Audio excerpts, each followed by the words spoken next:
नमस्कार दोस्तों। हम लोग जंग वर्दी की कर रहे हैं और जंग वर्दी में आप सब जानते हैं कि हम पेपर सॉल्व कर रहे हैं, प्रीवियस ईयर पेपर सॉल्व कर रहे हैं। ठीक है, आज टर्न है मैथ की और मैथ का पेपर हमें आज सॉल्व करना है। तो बिना देर किए हुए चलो शुरू करते हैं। पहला क्वेश्चन है, एक बैलगाड़ी 16 किलोमीटर पर आवर की एक समान चाल से आगे बढ़ती है, यानी इसकी चाल जो है, स्पीड क्या है, स्पीड इक्वल टू है 16 किलोमीटर पर आवर।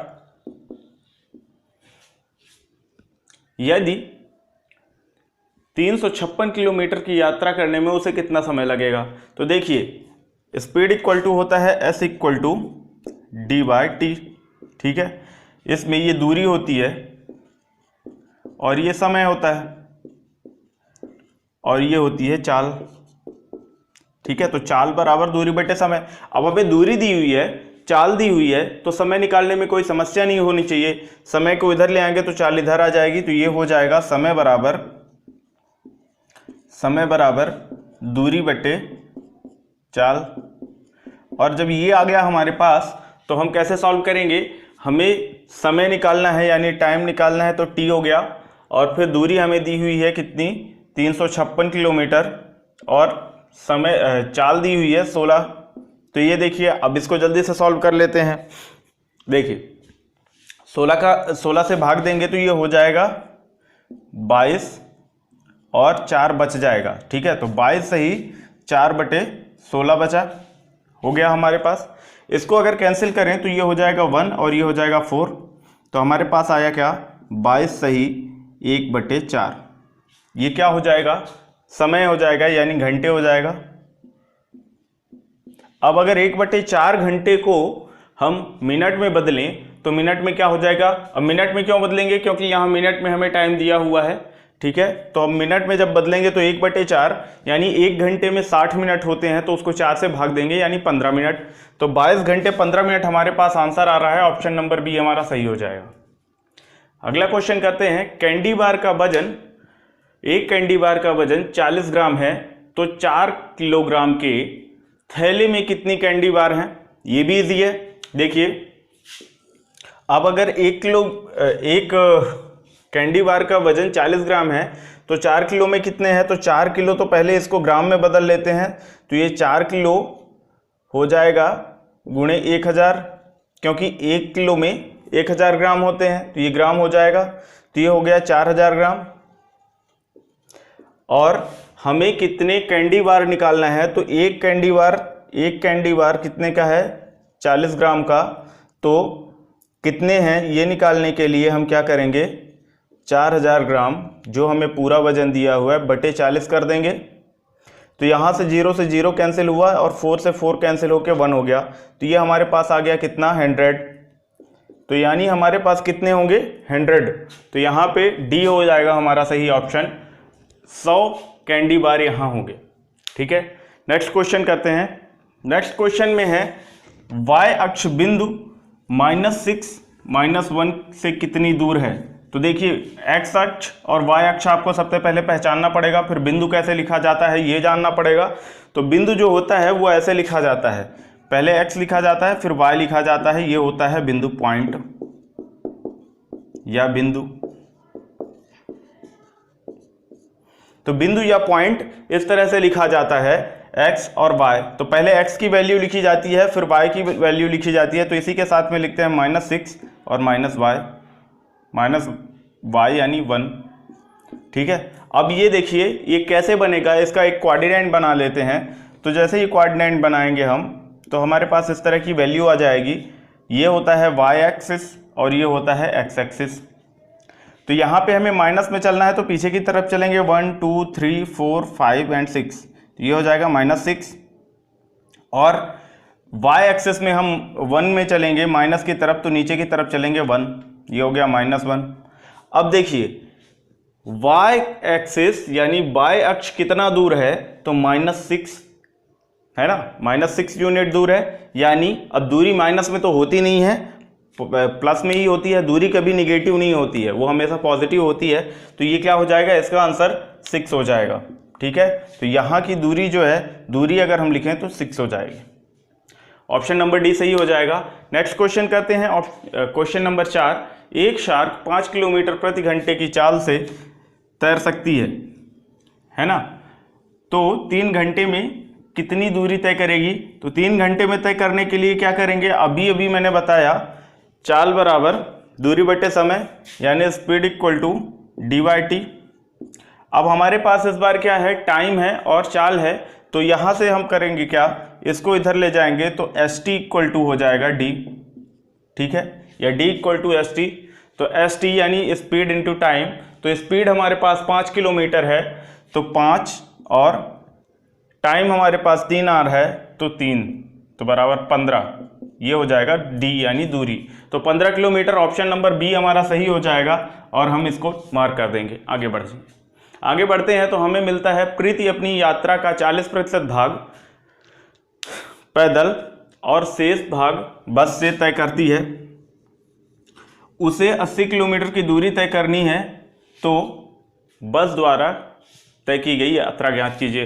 तो ये बताइए, अगर वो पैदल 40% चलती है, 40% पैदल चलती है, तो बस से कितना चलेगी? तो बस से चलेगी 100 - 40, ठीक है, तो ये हो जाएगा 60%। जब 60% हमारे पास आ गया तो हमें क्या करना है, कुछ नहीं करना है, सिर्फ इसको निकाल लेना है कि क्या होगा। तो यहाँ पे हम करेंगे 60% इक्वल टू 60 × 80 अपॉन 100। तो जब 100 से भाग दे देंगे तो यहाँ पे 0 0 कैंसिल हो जाएगा और हमारे पास बचेगा क्या, 6 8 48, यानी 48 किलोमीटर जो है, 48 किलोमीटर जो है हमारा सही आंसर हो जाएगा। ऑप्शन नंबर ए हमारा सही हो जाएगा। फिर अगला क्वेश्चन है, यदि एक कक्षा में 50 छात्रों का प्रतिनिधित्व करने के लिए एक सेब का प्रयोग किया जाता है। किसी कक्षा में 50 छात्रों का प्रतिनिधित्व करने के लिए या 50 छात्रों को दिखाने के लिए एक सेब रख दिया जाता है। जैसे ही 50 हो जाते हैं एक सेब रख दिया जाता है। तो 225 छात्रों का प्रतिनिधित्व करने के लिए कितने सेबों की आवश्यकता होगी?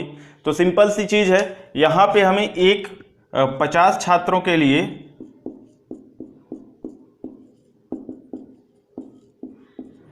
एक सेब है, तो 225 छात्रों के लिए हो जाएगा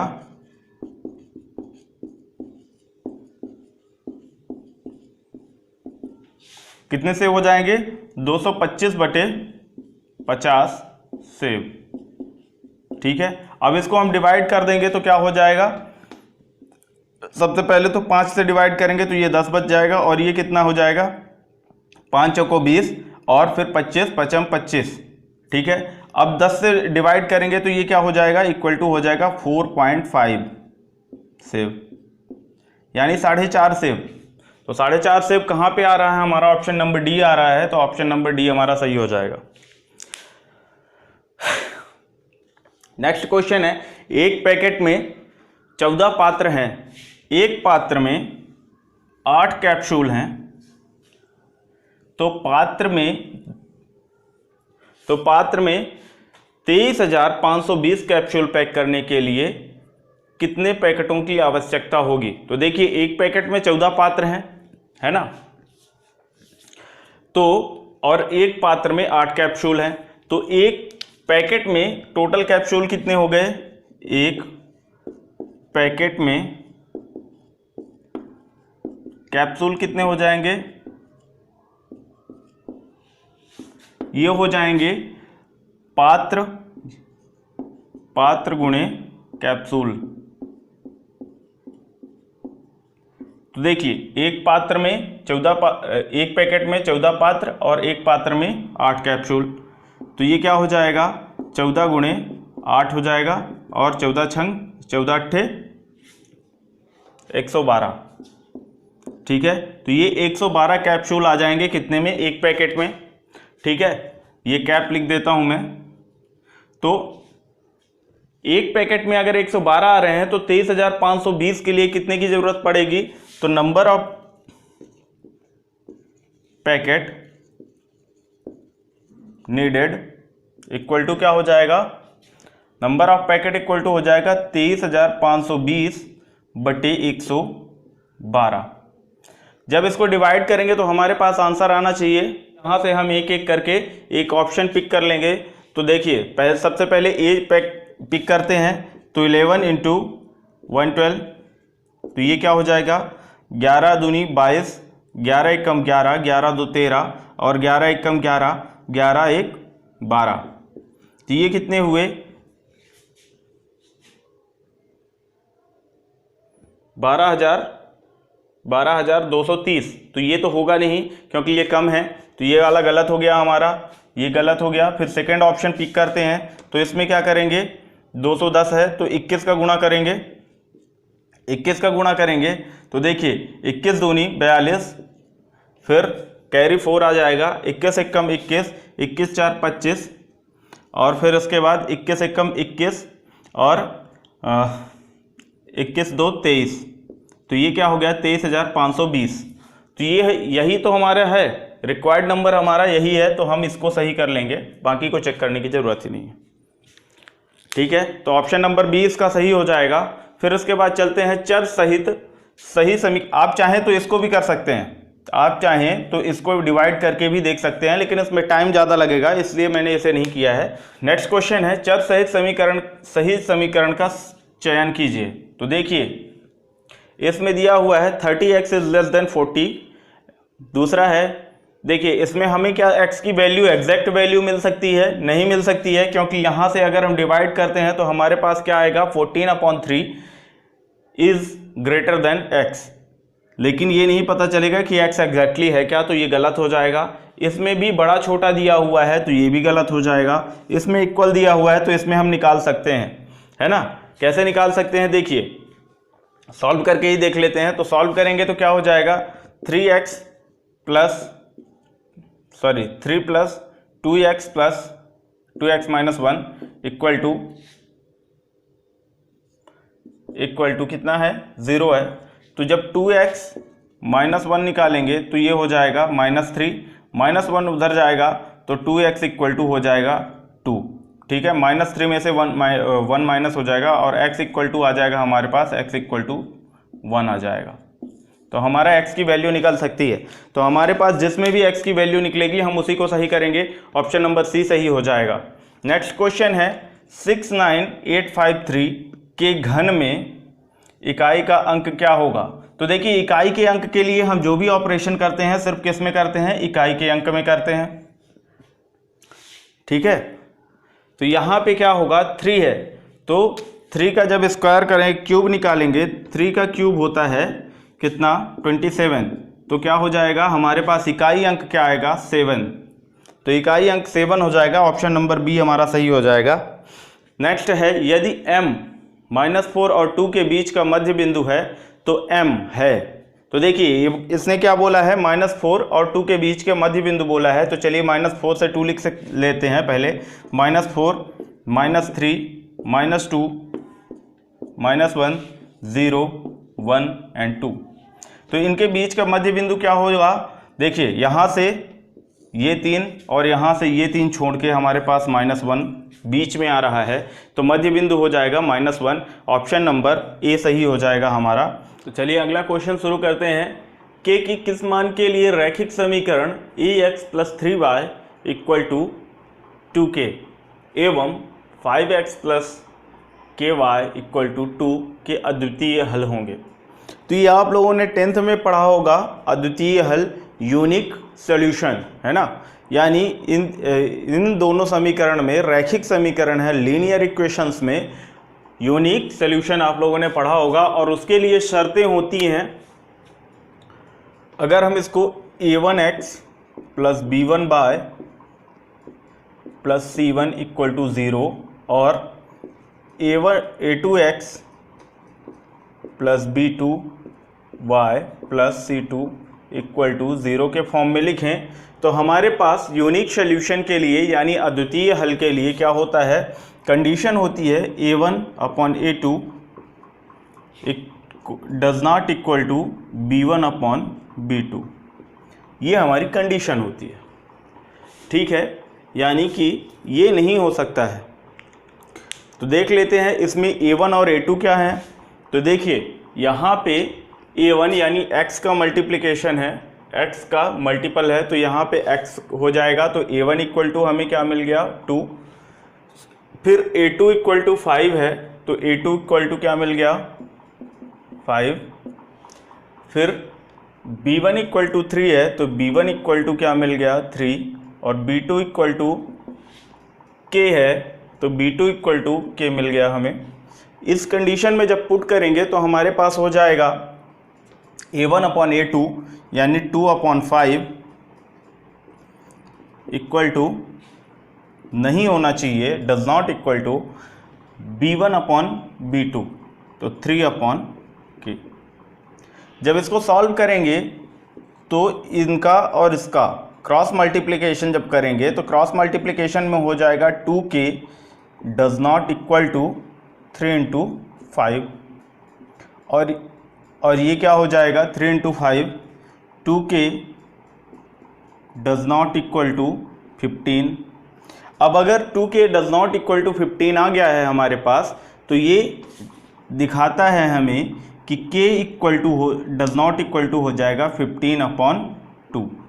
अब ये कौन से ऑप्शन में मिल रहा है हमें? ऑप्शन नंबर ए में मिल रहा है, तो ऑप्शन नंबर ए सही हो जाएगा और हम आगे बढ़ जाएंगे। लेकिन इस चीज़ को आप लोग नोट कर लें कि यूनिक सॉल्यूशन के लिए जो कंडीशन होती है वो ये होती है।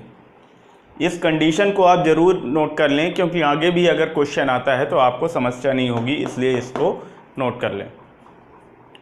नेक्स्ट क्वेश्चन की तरफ बढ़ते हैं। पूर्णांकों की निम्नलिखित जोड़ी में किसका अंतर -5 है? ठीक है, किसका अंतर -5 है?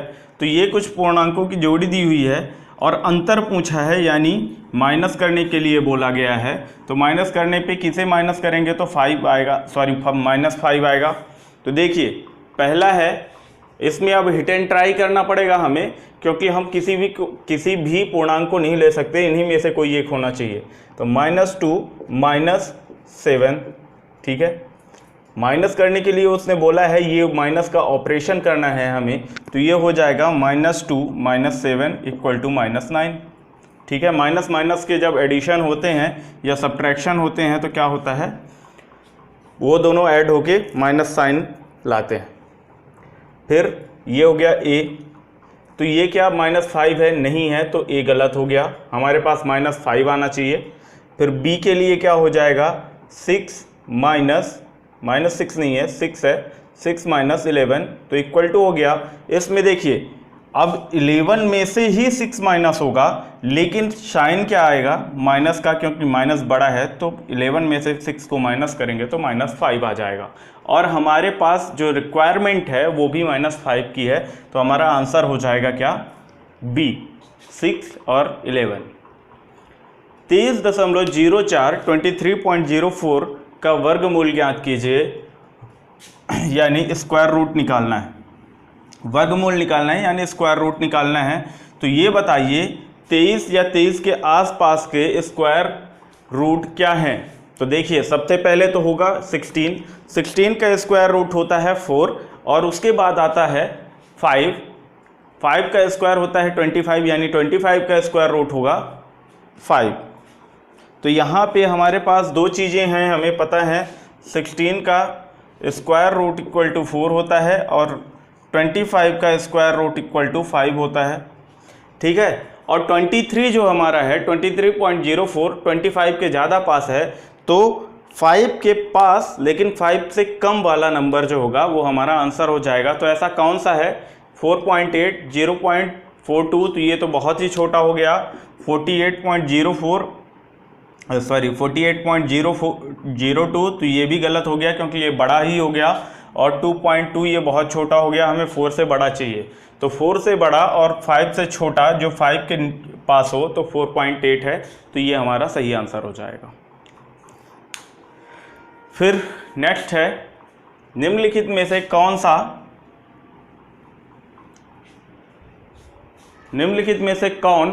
XY² -11 का में x का गुणांक है? तो ये देखिए गुणांक का मतलब होता है यानी किसका गुणा किया गया है। तो x में किसका गुणा किया गया है 6y² का गुणा x में किया है। तो जब मल्टीप्लाइड बाय x होगा तभी तो ये क्या हो जाएगा 6y स्क्वायर एक्स या 6xy स्क्वायर। तो हमारा यहाँ पे क्या निकल रहा है कि x के साथ किसका मल्टीप्लिकेशन हुआ है, x के साथ मल्टीप्लिकेशन हुआ है 6y स्क्वायर का। तो 6y स्क्वायर कहाँ पे है हमारा, ऑप्शन नंबर डी, ये सही हो जाएगा। 15th, एक ड्रम 2/3 भाग 2/3 पार्ट भरा हुआ है। यदि ड्रम को भरने के लिए 50 लीटर की आवश्यकता और है, 50 लीटर की और आवश्यकता है, तब ड्रम की क्षमता ज्ञात कीजिए। तो देखिए, किसी की भी क्षमता, ड्रम हो, टंकी हो, हौज हो, है ना, कुछ भी हो, उसकी क्षमता हमेशा एक होती है। तो एक में से 2/3 भाग भरा हुआ है, तो बचा कितना है, अगर माइनस कर दें तो पता चल जाएगा। तो ये हो जाएगा 1/1 हो जाएगा। एक के साथ इसका एलसीएम लेंगे, 1/1 लिख सकते हैं इसको। तो क्या हो जाएगा, ये 3 - 2/3 हो जाएगा। जब माइनस करेंगे तो हमारे पास आंसर आ जाएगा 1/3, यानी 1/3 भरा हुआ है और 1/3 का मान क्या है, 1/3 बराबर है 50 लीटर। ठीक है, यानी इसकी और आवश्यकता है, यानी खाली वाला जो है वो 50 लीटर है, तो खाली हमारे पास 1/3 है। अब यहाँ से देखिए 1/3 गुणे 2 अगर कर दिया जाए तो ये होता है 2/3। तो 1/3 का मान हमें पता है, तो क्या होता है, 1/3 का मान हमें 50 पता है, तो 50 गुणे 2 तो बराबर हो गया 100।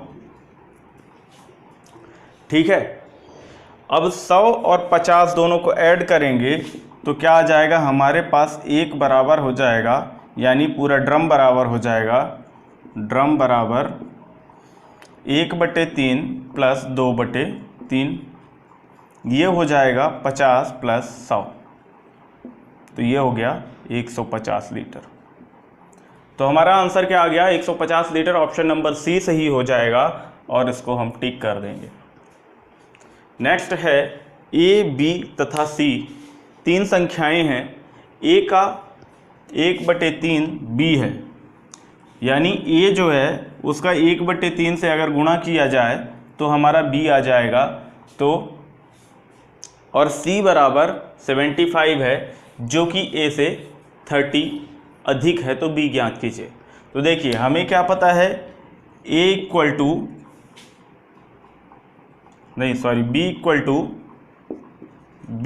टू 1/3 ए लिया हुआ है। ठीक है, और सी इक्वल टू 75 दिया हुआ है, ए इक्वल टू दिया हुआ है C - 30। C-30 इसलिए क्योंकि C जो है 30 अधिक है A से, यानी A 30 कम है C से।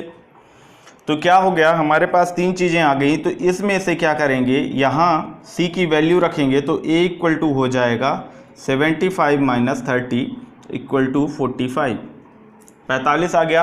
अब 45 हमारे पास A आ गया, तो B निकाल सकते हैं। तो B निकालने के लिए क्या करेंगे, B इक्वल टू 1/3, A दिया हुआ है तो A की वैल्यू जैसे ही रखेंगे 45 हो जाएगा।